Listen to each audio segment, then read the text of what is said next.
సాంకేతిక కారణాల వల్ల చిన్న అంతరాయం కలిగింది ఆ ప్రసారానికి. దాన్ని ఆ ఇబ్బందిని మన్నించమని కోరుతూ మళ్ళీ నేను ప్రారంభిస్తున్నాను. ఇక్కడ అంటే మనం ఆంగిక అభినయంలో శరీర భాగాలు నటనలో, ఆంగికంలో శరీరంలో ఉన్నటువంటి అంటే లింబ్స్ అని అంటారు ఇంగ్లీష్లో, అవయవాలు.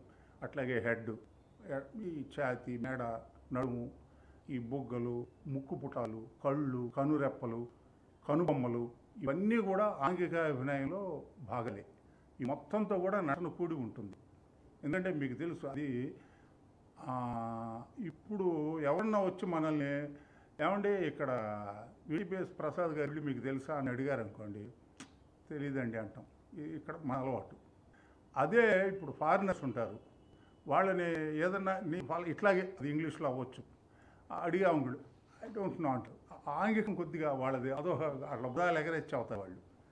అలాగే మనం బాగుందంటే బా అంటాం, ఇది ఆంగికం. వాళ్ళు ఓ వా, ఇది ఆంగికం. అయితే ఈ ఆంగికం వాచికంతో కలిసి ఉంటుంది. ఇప్పుడు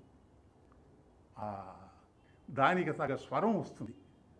ఒకవేళ ఒక ఎక్సైట్మెంట్తో మనం మాట్లాడేటప్పుడు ఆ వచ్చే స్వరం వేరు, అంటే కాకు అంటారు, ఇంటోనేషన్ అంటే దాన్ని మాడ్యులేషన్ కూడా అంటుంటారు. అదంటే పెర్ఫెక్ట్ వాయిస్లు. అది రకరకాలైనటువంటి ఆ మానసిక స్థితిగతుల్ని బట్టి కాకు వస్తూ ఉంటుంది. వాచికం ప్రత్యేకంగా వాచికాభినయం అని ఉండదు. అంటే నటనలో ఆంగికాభినయం, ఈ వాచికాభినయం, సాత్వికాభినయం అన్నీ కలిపిందే అభినయం. అన్నీ కలిపి ఉండాలి. ఇప్పుడు మనకి కరెంటు వేయాలి, ఎక్కడన్నా కొత్తగా తవ్వేస్తారు, స్తంభాలు వేస్తారు, ఇది కరెంటు డిపార్ట్మెంట్ పని. అయితే దాంతోపాటు డ్రైనేజ్ వాళ్ళు కూడా జాగ్రత్తగా చూసుకోవాలి.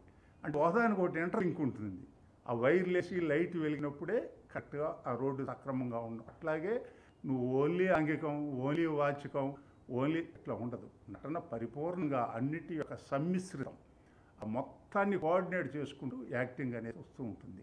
అయితే దీంట్లో ఈ ఆంగికం అనేది ఇప్పుడు ఈ శిరస్సు, ఇప్పుడు అడ్డంగా తల ఊపటం, రమ్మంటం, లేకపోతే తల ఎగరటం, ఇవన్నీ కూడా ఆంగికంలో భాగాలే. అయితే మీకు ఈ నటన అనేది అనుకున్నాం కదా ఒక సముద్రం అని, ఇది మెయిన్ కమ్యూనికేటింగ్ ఆర్ట్. ఇది కమ్యూనికేషన్. రంగస్థలం మీద కానీ, తెర మీద కానీ, మీకు చిన్న తెర మీద కానీ, దేని మీదైనా సరే ప్రేక్షకులకి మనం చెప్పదలుచుకున్నటువంటి పాయింట్ని, ఒక అంశాన్ని, అది సామాజిక చైతన్యానికి సంబంధించింది అవ్వచ్చు, లేకపోతే ఒక విజ్ఞానానికి సంబంధించింది అవ్వచ్చు, లేదా రాజకీయానికి సంబంధించింది అవ్వచ్చు, లేదా ఆనందాన్ని, ఉల్లాసాన్ని, హుషారు కలిగించేది అవ్వచ్చు. అది రంగస్థలం. మనం ఎక్కువ రంగస్థల కళ గురించి చెప్పుకుంటున్నాం కాబట్టి రంగస్థలం నుంచి ప్రేక్షకుడు కూర్చున్న చోటికి ఈ కమ్యూనికేట్ చేయగలటం, నువ్వు చెప్పదలుచున్న దాన్ని పంపించడమే this is communicating art main. కాబట్టి ఈ పెర్ఫార్మింగ్ ఆర్ట్స్ అన్నింటిలో కూడా ఈ నాటకం చాలా ఒక విలువైంది బాగా. ఇప్పుడు ఎవరైనా ఒక కథ నచ్చింది, మీరు కథ చదువుకుంటారు. కథలో ఒక టైలర్ పాత్ర ఉంటుంది. ఆ టైలర్ని ఒక 5,000 మంది పాఠకులు చదివారనుకోండి ఒక నవల్ని, 5,000 మందికి 5,000 రకాల టైలర్ కనపడవచ్చు. వాళ్ళు ఊహించుకుంటున్నటువంటి టైలర్, లేకపోతే వాళ్ళు ఊహించుకుంటున్నటువంటి హీరో, వాళ్ళ పాయింట్ ఆఫ్ వ్యూ వాళ్ళకు ఒక కనపడుతుంటుంది. అట్లాగే ఒక కవిత చదువుకున్నప్పుడు పాఠకుడి యొక్క వ్యక్తిగతంగా అతను ఆ కవితలో ఉన్నటువంటి పాత్రలను తను దర్శించుకుంటాడు. కానీ వేరాజ్ ఈ రంగస్థలం నాటకానికి వచ్చేటప్పుడు, ఆ సినిమా అయినా సరే, నువ్వు ఒక పాత్రను చూపిస్తే ఆ చూస్తున్నటువంటి 1000 మంది ప్రేక్షకులు, 500 మంది ప్రేక్షకులు, ఎంతమంది ఉన్నాయండి, అందరికీ ఒకే ఒక్క పాత్ర కనపడాలి, ఒకే టైలర్ కనపడాలి. ఈ మొదటి నలుగురికి ఒకలోకి వచ్చి ఇంకోటి అంటే అది ఫ్లాప్ అయినట్టు. అంటే అంత పక్కాగా క్యారెక్టరైజేషన్ ఉండాలి దాన్ని. అది అందుకని దీన్ని రైటర్ ఈజ్ క్రియేటర్ అంటారు. అంటే కొద్దిగా నాకు ఆంగికం అన్నా కానీ ఇది నటులు తెలుసుకోవాల్సిన విషయం కాబట్టి మంచిదని చెప్పి నేను చెబుతున్నాను. రైటర్ ఈజ్ క్రియేటర్, అతను సృష్టిస్తాడు. Director is ఇంటర్ప్రిటేటర్. ఇప్పుడు మీరు వింటూ ఉంటారు, అంటే ఎవరి సంబంధించినటువంటి నమ్మకాలను బట్టి. ఇప్పుడు ఒక ఇతిహాసాలకు సంబంధించి రేడియోలో ఎవరన్నా ఒక ప్రవచనకారుడు చెబుతుంటే అతను వ్యాఖ్యానిస్తుంటాడు పురాణాన్ని తన పాయింట్ ఆఫ్ వ్యూలో. అలాగే ఒక మత గ్రంథాన్ని ఒకళ్ళు ఇంకో తన పాయింట్ ఆఫ్ వ్యూలో తను వ్యాఖ్యానిస్తున్నాడు. అట్లా ఆ రచనని దర్శకుడు రంగస్థలం మీద ఇంటర్ప్రిట్ చేయటం, దాన్ని అంటే ప్రయోగించటం, చూపించటం. Director is interpreter and the most important factor is artist. వీడు కమ్యూనికేటర్.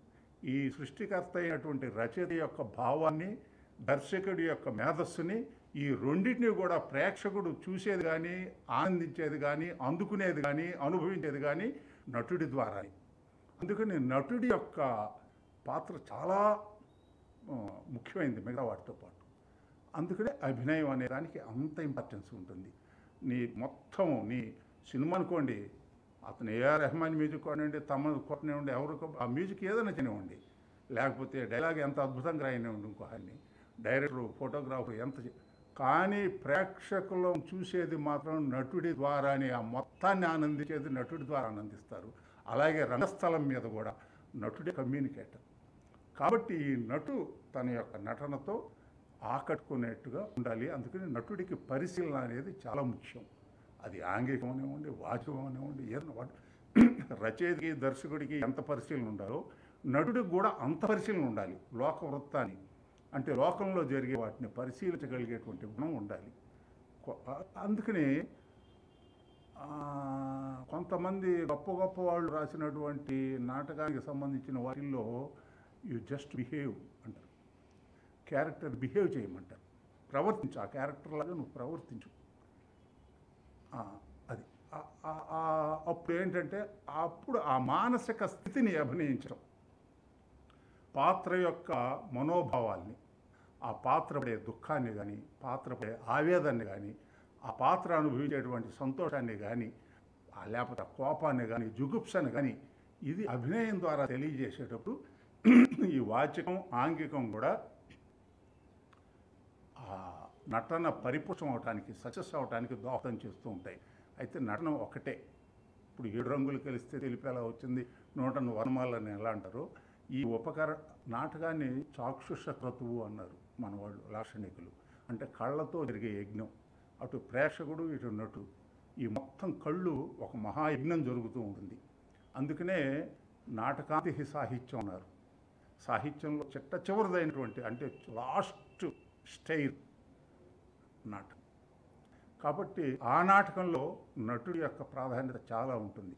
ఎందుకంటే నేను ఒకసారి ఒక గొప్ప నాటక రంగంలో గొప్ప దర్శకుడు, ఆయన లేరు ఇప్పుడు, కీశేషులు బివి కారంత్, వారి పేరునే ఉంటారు చాలామంది. ఆయన కారంత్ గారిని నేను ఒకసారి అడిగాను ఒక సందర్భంలో, సార్ మేము రంగస్థలం మీద మామూలుగా ఏదన్నా చిన్న చూపించడానికి నానా ఇబ్బంది పడుతున్నాం కదా, మరి అభిజ్ఞాన శాకుంతలం, మృచ్ఛకటికం, మీరు ఇలాంటివన్నీ కూడా గొప్ప గొప్ప నాటకాలని చెప్పి మాకు చెబుతూ ఉంటారు, మేము వింటూ ఉంటాం. ఎవరు నాటకం గురించి లెక్చర్ అవ్వడానికి వచ్చినా కానీ వాటి గురించి చాలా గొప్పగా చెబుతారు. మరి అభిజ్ఞాన శాకుంతలంలో కణవ మహర్షి ఆశ్రమంలో శకుంతల పూలు కోసుకుంటూ చెలికత్తలతో మాట్లాడుకుంటూ ఉంటుంది. అప్పుడు దుష్యంతుడు రథం మీద వస్తుంటాడు. అతని రథానికి పూడినటువంటి గుర్రాలు వాయువేగ మనోవేగాలతో వస్తున్నాయి. ఆ రథ చాలనానికి లేచినటువంటి దువ్వ ఆకాశాన్ని కప్పేస్తున్నది. ఆ వేగము, ఆ చాలము చూసినటువంటి చెలికెత్తలు, శకులు అందరూ కూడా భీతిల్లిపోయారు. అప్పుడు దుష్యంతుడు వచ్చాడు అని ఉంటుందండి. అసలు రంగస్థలం మీద పోల్తో చూపించటమే కష్టం. పైన అంత వేగంతో రథం రావటం, ఆ రథం నుంచి లేచిన దువ్వకి శకుంతల అలా భీతిల్లిపోయి బీతావాహురాలైపోయి, అది how it is possible sir అని అప్పుడు ఆయన చెప్పారు. ఆ సందర్భంలో అంటే అది ఏ సన్నివేశం అని ఆయన, రథం వస్తున్న సన్నివేశమా, గుర్రం వస్తున్న సన్నివేశమా, పూలకు వస్తున్న సన్నివేశమా, ఆయా సందర్భాల్లో ఆ రంగస్థలం మీద ఎవరైతే నటీనటులు ఉంటారో వాళ్ళు ప్రదర్శించేటువంటి హావభావ విన్యాసాలు, మానసిక స్థితి గతుల మీద, వాటిని ఎక్స్ప్రెస్ చేసే విధానం మీద ఆధారపడి ప్రేక్షకుడు రథం వస్తున్నదా, గుర్రం వస్తున్నదా, లేకపోతే ఆ అనుభూతిని ప్రేక్షకుడు కూడా పొందగలుగుతాడు. అది నటన అంటే అన్నాడు.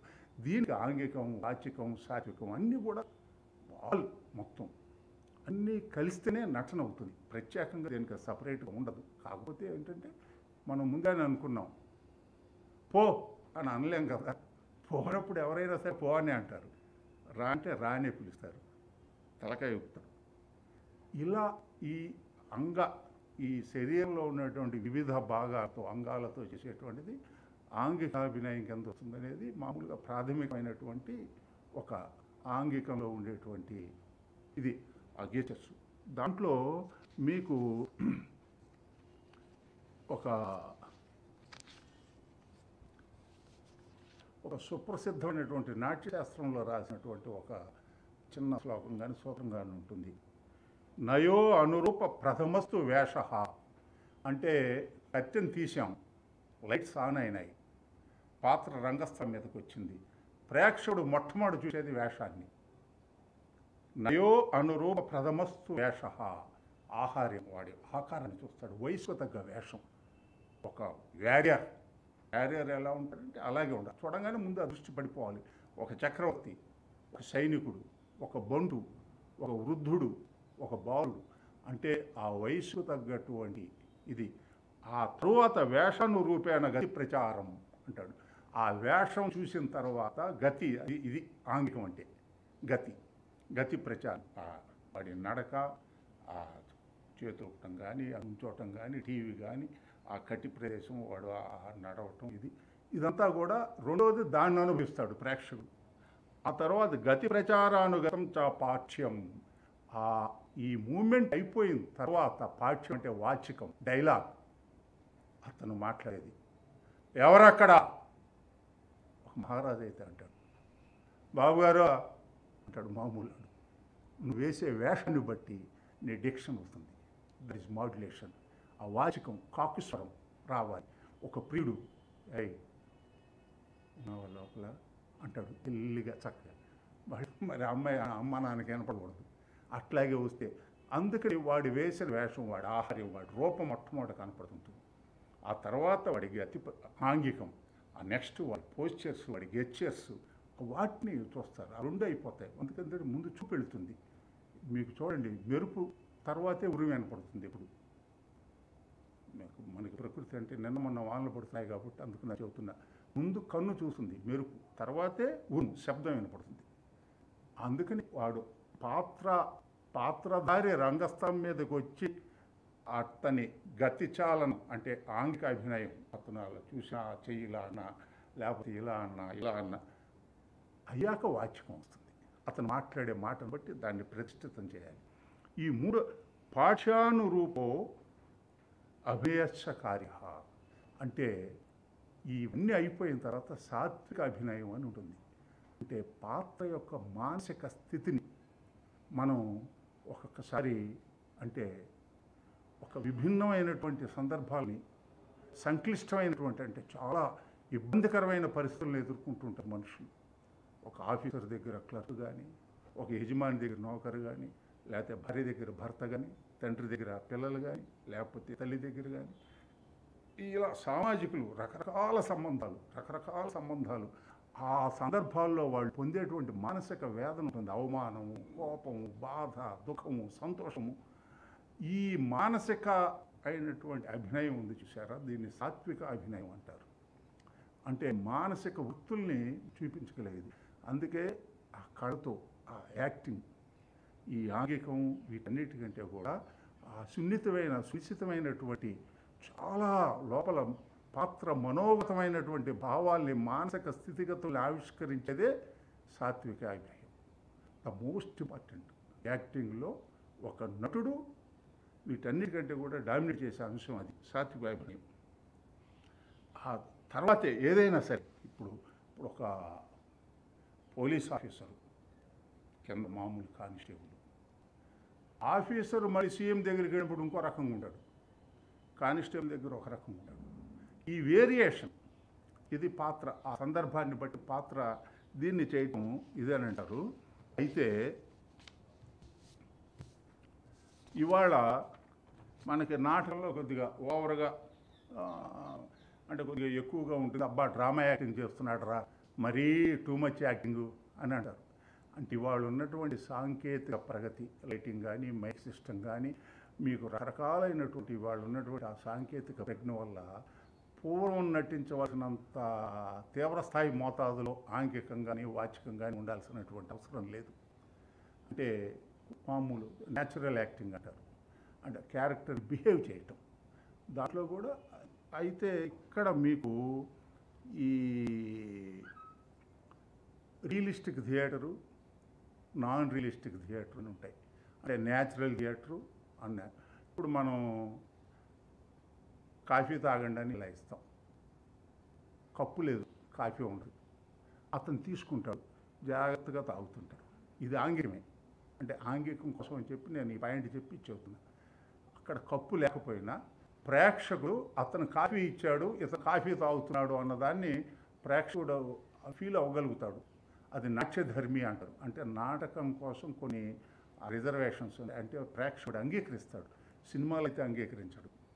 సినిమాలో హిమాలయం ఎక్కాడు అంటే నిజంగా నువ్వు వెళ్ళిపోయి హిమాలయం మీదకి కెమెరా పెట్టుకెళ్ళి తీయాల్సిందే. నాటకంలో హిమాలయం ఎక్కాడు అని చెప్పేసి ఏదన్నా ఈ ఫాగ్ లాంటిది పెళ్ళిప్పుడు కొట్టుకొని ఒక చలికోట్ వేసుకొని వచ్చేసి హిమాలయాల దగ్గర ఉన్నానంటే ప్రేక్షకుడు అంగీకరిస్తాడు. ఎందుకంటే అతను ముందుగానే ప్రీ ఆక్యుపైడ్మెంట్తో వస్తాడు. ఇది నాటకం, ఇక్కడ ఇది సాధ్యం. పాజిబిలిటీ అండ్ ప్రాబబిలిటీ అంటారు. రంగస్థలం మీద ఏది పాజిబుల్, ఏది ప్రాబబుల్, దాన్ని నటుడు తన నటనతో కూడా దాంట్లో కూడా ఈ ఆంగికం చలుస్తున్నది, ఇలా ముడుచుకుంటాడు, ఇవన్నీ ఉడికిపోతుంటాడు. ఇది ఆంగికం. అప్పుడు వచ్చే మాట కూడా చలి గడగడ గడగడ ఉడుతున్నట్టు ఉంటుంది. లేకపోతే సెగలు వచ్చినప్పుడు ఆ చెమట్లు అనుకోవటం. దీస్ ఆర్ ఆల్ కాల్డ్ ఆంగిక అభినయం. ఆంగిక అభినయంలోనే ఇవన్నీ వస్తాయి. అయితే మీకు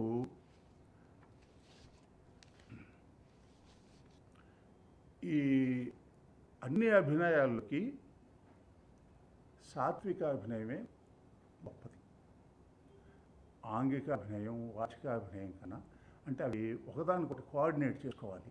కానీ పాత్ర యొక్క మానసిక స్థితిని, ఆ ఉద్వేగాన్ని, ఉల్లాసాన్ని, దుఃఖాన్ని, సంతోషాన్ని, క్రోధాన్ని, జుగుప్సని, వీటన్నిటిని కూడా చూపించేటువంటి ఒక ఆశ్చర్యాన్ని, అది సాత్వికమైనటువంటి అది అంటే సాత్విక అభినయం అంటారు. అభినయంలో అది ఉన్నతమైంది. అభినయాలన్నింటిలోకి కూడా దానికి సాత్విక అభినయానికి ఉన్నతమైనటువంటి స్థానం, అది ఉత్తమ తరగతి కింద ఉంటుంది. అలా అంటే వాచకం, ఆంగికం వీటికంటే కూడా దానికి ఒక మంచి ఇంపార్టెన్స్ ఉంది. అయితే ఇక్కడ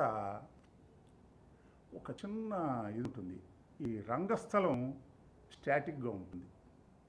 అంటే ఇది రంగస్థలం అయితే ఇది కదలదు, నటుడు కదలాలి అటు ఇటు అటు ఇటు. కాబట్టి దీనికి ఆంగికం అవసరం కంపల్సరీ. మీకు అదే చలనచిత్రానికి వచ్చేటప్పటికి కెమెరా నటుడి దగ్గరికి వెళ్తుంది. ఆ సూక్ష్మంలో సూక్ష్మాతి సూక్ష్మమైనటువంటి హావభావాల్ని, కనురెప్ప కదలికల్ని, ఒక నిర్జీవత్వాన్ని కానీ, నిశ్చలత్వాన్ని కానీ, లేకపోతే ఏమాత్రం అనుమానం వచ్చినట్టున్నా కానీ అది రంగస్థలం మీద కొంత వైలెట్ చేసి చూపించాల్సిందే, తప్పదు. కొంత పెద్ద చేయాలి. ఎందుకంటే అది కెమెరా 10 చేసి చూపిస్తుంది నీ ఎక్స్ప్రెషన్ని. కాబట్టి సినిమాలో ఏమవుతుందంటే కెమెరా ఆర్టిస్ట్ దగ్గర కెమెరా అవుతుంది, రంగస్థలం కదలదు, నటుడే కదలాలి అటు ఇటు అటు ఇటు అటు ఇటు. ఆ చిన్న ఒక వేరియేషన్ ఉంటుంది నటనలో. దానికి దీనికి ఆ రెండింటి మధ్య మనం ఇచ్చేసుకోవాలి. అయితే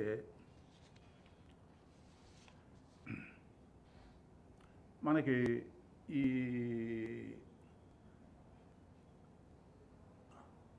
అభినయాలన్నింటిలోకి సాత్వికాభినయమే మంచిది, ఉత్తమమైంది అని అంటే ఆహార్యం కూడా ఉంది. రేపు ఆయన గిరిగారు చెబుతారు, ఆహార్యం మన వాసును గిరిగారు వీళ్ళు చెబుతారు ఆ సాత్వికాభినయం గురించి. అది దానికి విపరీతమైనటువంటి ఒక ఆ అనుభూతి పొందటం. అంటే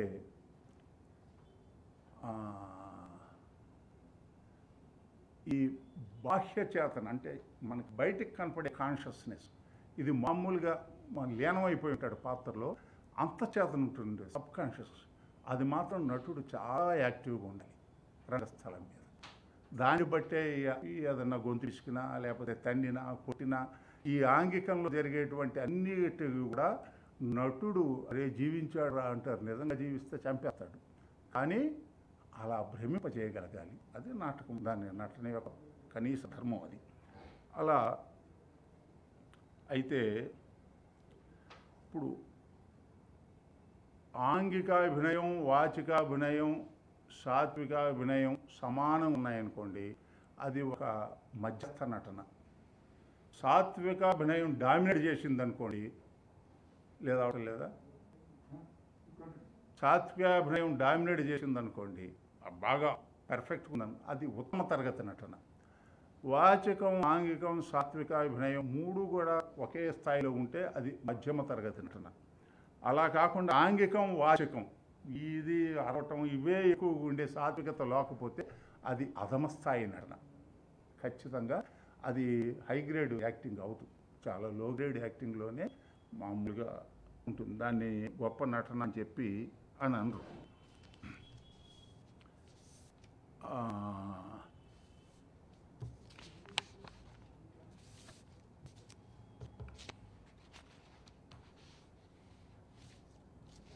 ఇప్పుడు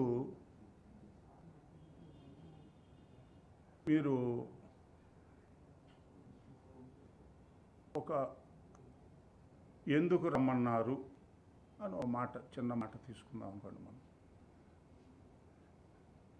దాన్ని బట్టి దాన్ని ఒకవేళ వచ్చి ఆ మాట చెప్పాల్సినటువంటి పాత్రధారి భయంతో వచ్చాడు అనుకోండి, అప్పుడు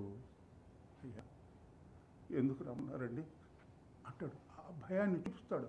అప్పుడు వాడి చేతులు నటిస్తాయి, కళ్ళు నటిస్తాయి, పెదాలు నటిస్తాయి, అని ఆంగికం, వాచికం అన్నీ కలిపి ఉంటాయి. అదే కోపం, ఎందుకు రమ్మన్నావు అంటాడు, అది కోపంగా వస్తుంది.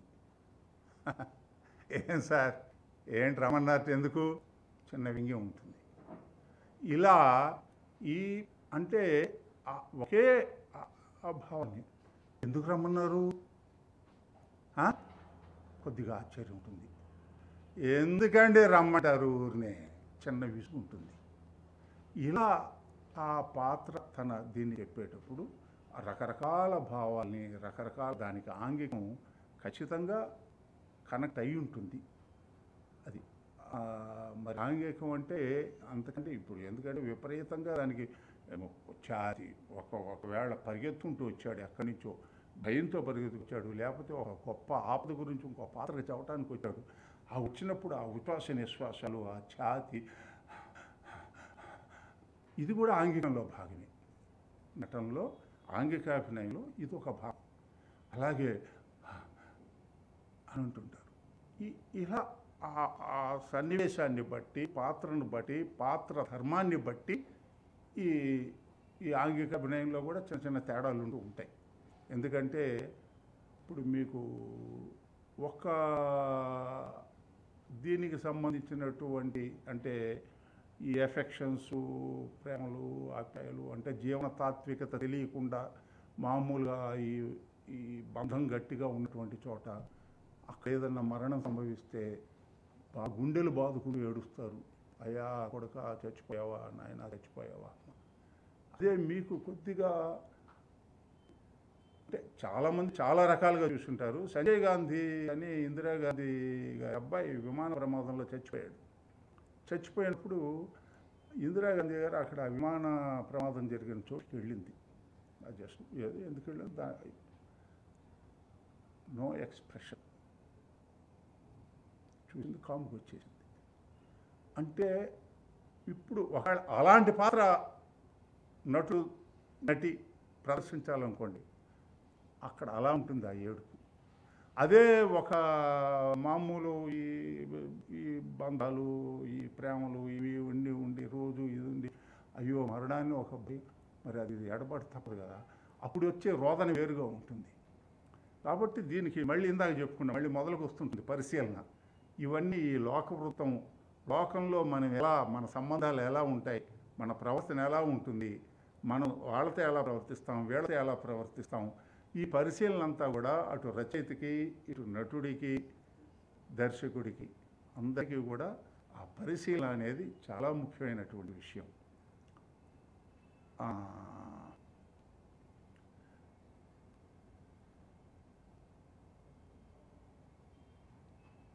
ఇక అంటే ఈ తీవ్రమైనటువంటి ఆంగికాభినయం ఎప్పుడు కూడా ప్రేక్షకుల్ని మెప్పించదు. ఓవర్ యాక్షన్ అంటారు. పూర్ యాక్షన్ ఇది బెటర్ దాన్ ఓవర్ యాక్షన్ చెప్పి కూడా సాంగ్ కూడా అసలు ఏం చేయకపోవు మెదలకుండా ఉంచు, కానీ ఓవర్గా మాత్రం యాక్ట్ చేయొద్దు అనేది.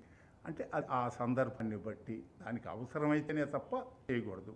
మరి ఈ ఆంగికం గురించి దాని ఆహార్యం అది అన్నీ ఒకదానికోటే కలిసి వస్తాయి. ఇప్పుడు ఈ నాటకాలు కూడా మామూలుగా నాట్యశాస్త్రం చెప్పినటువంటి దాంట్లో ఎప్పుడో చెప్పారు, ఒక 10 రకాలైనటువంటి దశవిధ రూపకం అంటారు నాటకాన్ని.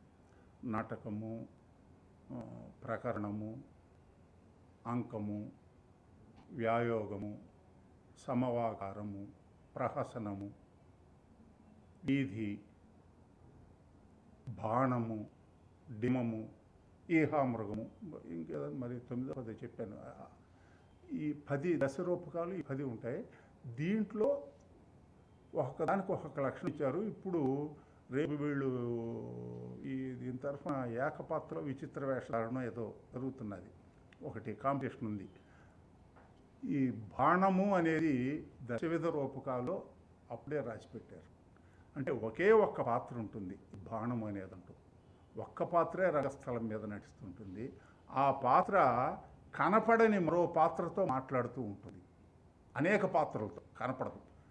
దాన్ని వాళ్ళు ఇప్పుడు లేటెస్ట్గా చెప్పేదైతే స్టోరీ టెల్లింగ్ అని, వన్ మ్యాన్ యాక్టింగ్ అని, మోనో యాక్షన్ అని అంటున్నాం. కానీ దీనికి మనకి ఈ నాట్యశాస్త్రంలోనే బాణము అనే ప్రక్రియలో ఒకే ఒక వ్యక్తి అతను వివిధ పాత్రలతో, కనపడని పాత్రలతో మాట్లాడుతూ ఉంటాడు. దట్ ఈస్ కాల్డ్, దాన్ని ఆకాశ భాషణము అన్నవాళ్ళు. అంటే అలా పైకి చూస్తూ పక్కకి చూస్తూ కనపడని పాత్రలతో మాట్లాడుతూ ఉంటాడు. ఇక్కడ అంగీకరణ చాలా అవసరం. ఏమయ్యా పంతులు గారు, రండి రండి రండి రండి, మిమ్మల్నే బాబు, అరే అట్లా వెళ్ళిపోతావేంటయా, అరే రా, ఆ వార్త తర్వాత మాట్లాడుతూ కానీ ముందు ఆయన వదలబెట్టవాయా అని అంటాడు. ఇదంతా దీంట్లో ఆంగికం ఉంది, వాచికం ఉంది, అన్నీ ఉంటాయి. మొత్తం అన్నీ ఈ ఆకాశ భాషణం అనే పేరు పెట్టారు. అప్పుడే మీరు సపోజ్ దాంట్లోనే అబ్బా ఈ పూల చెట్టు అబ్బబ్బబ్బబ్బా ఎంత ఒత్తుగా కసింది పూలు, ఆ చూపు అక్కడ ఉంటుంది. ఎవరికే మరి పూలు కనీసం ఈ ఎత్తులో ఉంటాయి కాబట్టి అది ఈ ఆంగికంలో ఒక భాగం. చూసావు ఒక పువ్వు కొమ్మనట్ట లాగావు, చూసావు బా ఈ పువ్వు చూడు వాసన పీల్చావు. ఈ మొత్తం కూడా ఆంగికంలో భాగమే. ఇవన్నీ కూడా ఒకే వ్యక్తి రంగస్థలం మీద ఉండి చేసేటువంటి ప్రక్రియ కాబట్టి దీనికి కొలతలంటూ లేవు అసలు. ఇదే శాస్త్రం అనేది కూడా లేదు. ఎందుకంటే ఎప్పటికప్పుడు మారిపోతూ ఉంటుంది దేశకాల పరిస్థితులను బట్టి. ఇప్పుడు మీకు ఒక చిన్న ఇప్పుడు వరకట్నం, మనకి వరకట్నం ఉంది మన దగ్గర. వరకట్నం మీద చావులు, గృహహింస, ఆ కట్నం ఇవ్వలేదని చెప్పి అమెరికా వెళ్ళి సంబంధాలు చేసుకున్న అత్యంత ప్రపంచంలోనే గొప్ప ప్రజాస్వామిక దేశం అని చెప్పి స్టాట్యూ ఆఫ్ లిబర్టీ పెట్టుకున్న అమెరికా వెళ్ళిపోయిన మనవాళ్ళు కూడా కట్నం ఇవ్వలేదని చంపేస్తున్నారని మనకి టీవీలో వార్తలు వస్తూనే ఉంటాయి. ఇప్పుడు అక్కడ దాకా వెళ్ళిన బుద్ధిజీవులు కూడా కట్నం దగ్గర చంపుతూనే ఉంటారు. అంటే వరకట్నం అనేది మనకుంది. అదే 7 సిస్టర్స్ అంటారు. ఈ మేఘాలయ, త్రిపుర, నాగాల్యాండ్, ఈ స్టేట్స్ ఉన్నాయి. అక్కడ కట్నం అంటే వాళ్ళకి తెలియదు. నువ్వు అంటే ఇందాక నేను పరిశీలన అన్నాను, మళ్ళీ వెనక్కి వస్తున్నాను. పరిశీలన అనేది ఎలా ఉండాలంటే అది ఇక్కడే పనికి వస్తుంది. కట్నం గురించి రాసింది అక్కడ వాళ్ళ కట్నం గురించి తెలియదు. వాళ్ళు ఆడ మగ ఇద్దరు వాళ్ళు వస్తే ఒక బౌల్లో అటుకులు పోసి మనకి నిశ్చితార్థంలాగా అలా ఇచ్చుకుంటారట. మళ్ళీ అటు నుంచి అటుకులు తీస్తారు, అయిపోయింది పేరెంట్స్, వాళ్ళు ఒకటే అవటం. మరి ఇక్కడ భయంకరమైన సమస్య కన్యాశుల్కం కానీ వరకట్నం కానీ. మన గురిజాడ అప్పారావు గారు కన్యాశుల్కం మీద ఒక గొప్ప నాటకం రాసేసి మరి కాకపోతే అది తిరగబడేది ప్లేటు, వరకట్నం కింద వచ్చింది, కన్యాశుల్కం వచ్చేసి మొత్తాన్ని మీద అది రన్ అవుతూనే ఉంది. అంటే మీరు అక్కడ ఈ నాటకం పనికిరాదు. అలా ఆ దేశకాల పరిస్థితులను బట్టి, సందర్భాన్ని బట్టి, ప్రాంతాలను బట్టి అలా వాళ్ళు ప్రవర్తించే ప్రవర్తన వాళ్ళు వాళ్ళ ఆంగికాలు కానీ నడక కానీ ఇప్పుడు ఒకటి సార్. ఇప్పుడు 700 కోట్లు 800 కోట్లు ప్రపంచ జనాభా ఉండదు, బహుశా నెంబర్ కరెక్ట్గా తెలియదు. కానీ నాకు ఇంత ప్రపంచ జనాభాలో పుట్టినటువంటి ఆడ కానీ మగ కానీ ప్రతి వాళ్ళు కూడా మొట్టమొదట నడక నేర్చుకునేటప్పుడు మేనమామో తల్లో తండ్రో అన్నయ్యో తనకంటే పెద్దవాళ్ళ చేపట్టుకొని వాళ్ళు నడక నేర్పుతారు. వాళ్ళకి నడక నేర్చుకున్న తర్వాత 700 కోట్ల మందిది ఎవరి నడక వాళ్ళది. నేను నేర్పాను అనే పేటెంట్ రైట్ లేదు ఎవరికి, ఎవరి నడక వాళ్ళది. అట్లాగే ఒక ఫండమెంటల్, ఒక నాటకం ఇది అనేది ముందు ఒక సూత్రం ఉంటుంది. తర్వాత ఆ ప్రయోగించేవాడు కానీ నటించేవాడు కానీ వాళ్ళ బుద్ధి కుశలతను బట్టి వాళ్ళ ఇంటలెక్చువాలిటీని బట్టి దాన్ని ప్రయోగించడంలో వాళ్ళు విభిన్న పద్ధతులు అవలంబించవచ్చు, విభిన్న రూపాన్ని కొత్త వాటిని ఆవిష్కరించవచ్చు. అప్పుడే అది పరిపుష్టం అవుతుంటుంది, నూతనత్వం అవుతూ ఉంటుంది, ఒక బీట్ అండ్ ట్రాక్ లేకుండా కొత్తగా కనపడుతూ ఉంటుంది. ఎందుకంటే దీనికంటే కొద్దిగా పక్కకెళ్ళిన ఒక విషయం చెప్పేసి బహుశా ఇక నేను చేస్తాను. ఆదికవి వాల్మీకి అంటారు, రామాయణం తర్వాత భారతం వ్యాసుడు, నన్నయ్య తిక్కన ఎర్రాప్రగడ వీళ్ళందరూ కూడా రాశారు. భారతాన్ని తెలుగులోకి చేశారు. విశ్వనాథ సత్యనారాయణ గారు రాశారు. ఆ తర్వాత యండమూరి వీరేంద్రనాథ్ రావులు రాశాడు. లేకపోతే ఇంకా కొంతమంది సోవియట్ సాహిత్యాన్ని తెలుగులోకి అనువాదం చేశారు, లేకపోతే ఇంకో సాహిత్యాన్ని అనువాదం చేశారు. తెలుగులో మీరు ఏదన్నా రాయండి, కోనపల్లి గణపతిరావు రాశాడు, గోవారి టెంకన రాసిన పాట అవ్వచ్చు, లేకపోతే సుద్దాల అశోక్ తేజ్ పాట అవ్వచ్చు, లేకపోతే ఇంకోటి పుట్టలపల్లి సుందరయ్య గారి పుస్తకం అవ్వచ్చు. ఏ పుస్తకమైనా సరే ఈ మొత్తం సమస్త సాహిత్యం 56 అక్షరాలతోనే రాశారు. ఈ 56 అక్షరాలు మించి మళ్ళీ ఉండదు.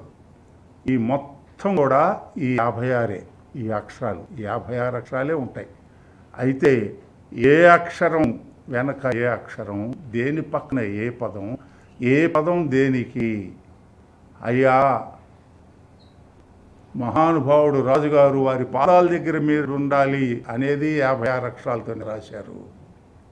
పాదాల దగ్గర పడి ఉండాల్సిన బానిస బతుకు కదురా అనేది, నీ ఆత్మగౌరవాన్ని నువ్వు ప్రకటించుకోవాలనేది 56 అక్షరాల్లోనే ఉంది.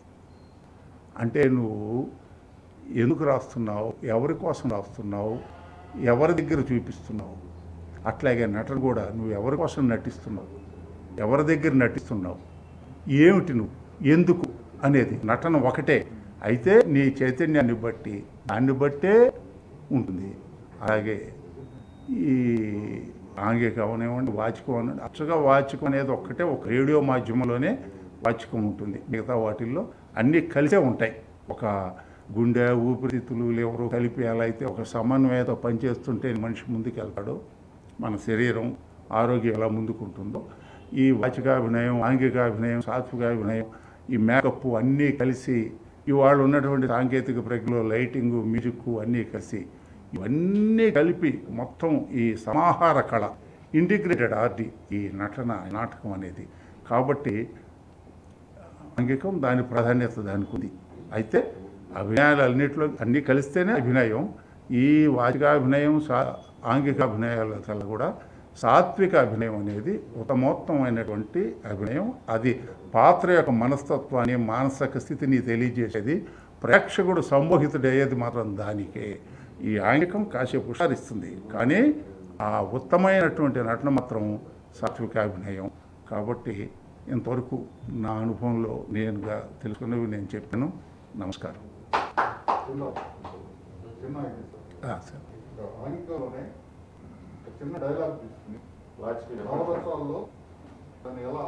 అదే ఇందాక నేను కొద్దిగా సోదాహరణగా చెప్పా. ఎందుకు రమ్మన్నారు, ఏదో ఊరిని వచ్చిన మాట కూడా చెప్పేశా.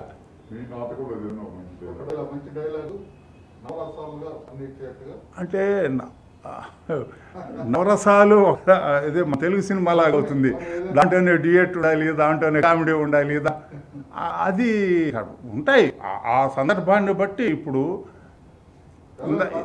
ఇందాక అదే సార్ నేను చెప్పింది ఏంటంటే, ఎందుకు రమ్మన్నారు సార్, చిన్న అయోమయంగా అడుగుతాడు. ఎందుకు రమ్మన్నారు, ఇంకో రకంగా అడుగుతాడు, ఎందుకు రమ్మన్నారు సార్? భయపడతాడు. ఒక ప్యూన్ లేకపోతే ఆఫీసర్ రమ్మన్నాడు అనుకోండి, అయ్యా ఎందుకు రమ్మన్నారు అంటే భయపడిపోతుంటాడు. రమ్మన్నారట దేనికి అంటే వాడి మీద వీడి మంచి ఇది ఉంటే వీడి వ్యంగ్యంగా వేసేస్తుంటాడు. ఏంటి ఎందుకు రమ్మన్నారు ఉంటారు కొద్దిగా. అదే మాట ఆ సందర్భాన్ని బట్టి, ఆ పాత్రను బట్టి, పాత్ర వేసేదాన్ని బట్టి ఒక్కొక్కసారి కోపంతో ఉంటుంది. ఎందుకు రమ్మన్నావు కోపంతో ఇచ్చారనుకోండి.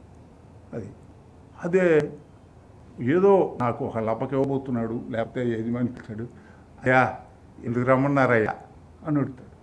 ఇది వాడు ఆ సంతోషం అడిగేది. ఎందుకు రమ్మన్నారు భయంతో అడిగేది. ఎందుకు రమ్మన్నారు సార్ నన్ను? వాడు ఒక నిరాశాగ్రస్తుడు ఉంటాడు, వాడు నిరాశలో అడుగుతాడు. ఇక్కడ కూడా ఆంగికం పనిచేస్తుంది వాచకంతో పాటు.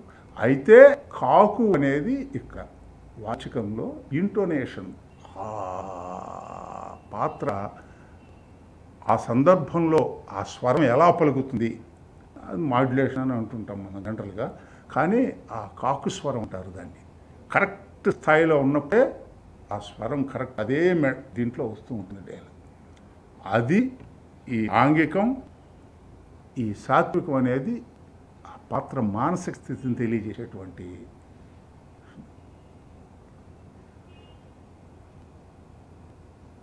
అమ్మా నాన్న మళ్ళీ తాగే వచ్చాడా?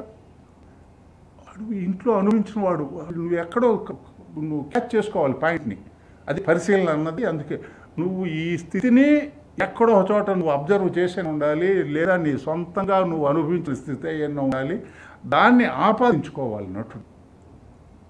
నువ్వు ఇలా ఆపాదించుకోవచ్చు, నువ్వు ఇలా వచ్చి ఇలా చేస్తే బాగుంటుందని డైరెక్టర్ చెప్పచ్చు. అయితే ఆ సందర్భాన్ని రచయిత రాయచ్చు. ఎక్కడ ఉంటుంది నాటకం కానీ ఏంటైనా సరే, రచయిత రాసినటువంటి లైన్కి మధ్య, డైలాగ్కి మధ్య రచయిత రాయలేని ఒక భావం ఉంటుంది. అదే మనోభావం. దాన్ని నటుడు అభినయించి సాత్విక అభినయంతో చూపించినప్పుడు ప్రేక్షకుడు సమ్మోహితుడు అవుతాడు. ఆ నటన ఉత్తమ నటన. అది అంతవరకు.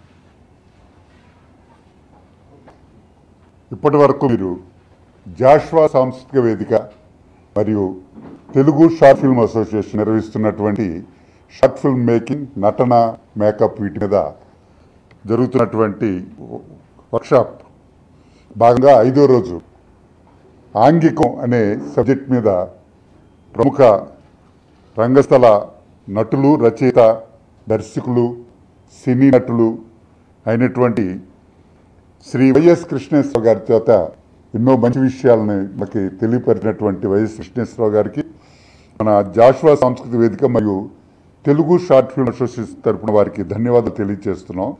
అట్లానే వైఎస్ కృష్ణేశ్వరరావు గారు రసజురి వ్యవస్థాపకులు పొన్నూరు. అలాగే నాటక రచనలో పక్కింటో పుట్టండి, సంపద, రోజు చస్తున్న మనుషులు, గొంగలి పురుగు, గుర్తు తెలియని శవం, ఇవన్నీ కూడా మంచి నటనకు సంబంధించినటువంటి మంచి రచనలు. వారు కూడా సహజ నటులు. ఆ నాటకాల్లో మంచి క్యారెక్టర్స్ని పొందుతూ ఎన్నో నంది అవార్డును తీసుకొని ఉన్నారు. అలాగే సినిమాలో నటించిన సినీ నటునిగా భద్రాచలం, గోపిక గోదారి, చందమామ కథలు, ఏజెంట్ ఆచార్య ఆత్రేయ ఇలాంటి చిత్రాల్లో ఎన్నో మంచి క్యారెక్టర్స్ని వేసేవారు. చందమామ కథల సినిమాలో ఒక బెగ్గర్ క్యారెక్టర్కి వారు మంచి ఆర్టిస్టుగా నంది అవార్డును తీసుకోవటం జరిగింది. వారు నవరసాలు పండించే సహజ నటులు, రంగస్థల సినీ నటులు, దర్శకులు అయినటువంటి కృష్ణేశ్వర గారు వారు మనకి చక్కని విషయాలను తెలియపరచడానికి మన దగ్గరికి వచ్చి వారి విలువైన కాలాన్ని మనకు అందించినందుకు వారికి జాష్వా సాంస్కృతిక వేదిక మరియు తెలుగు షార్ట్ ఫిల్మ్ అసోసియేషన్ తరఫున వారికి హృదయపూర్వక ధన్యవాదాలు తెలియజేసుకుంటాం. అలాగే 5 రోజుల పాటు ఈ కార్యక్రమాన్ని వివిధ లింక్స్ ద్వారా వీక్షిస్తున్నటువంటి మీ అందరి వీక్షకులందరికీ కూడా మా ధన్యవాదాలు తెలియజేసుకుంటూ ఈ కార్యక్రమం విజయవంతం అవడానికి మీరే ఎంతో ముఖ్యమైన కారకులు. ఇటువంటి 5 రోజుల కార్యక్రమం కూడా మేము సక్సెస్గా నిర్వహించుకోగలుగుతున్నామంటే దానికి కారణం మీరు. మీ అందరికి కూడా ప్రత్యేక ధన్యవాదాలు తెలియజేసుకుంటున్నాం. అలాగే రేపటి కార్యక్రమంలో ఆహార్యం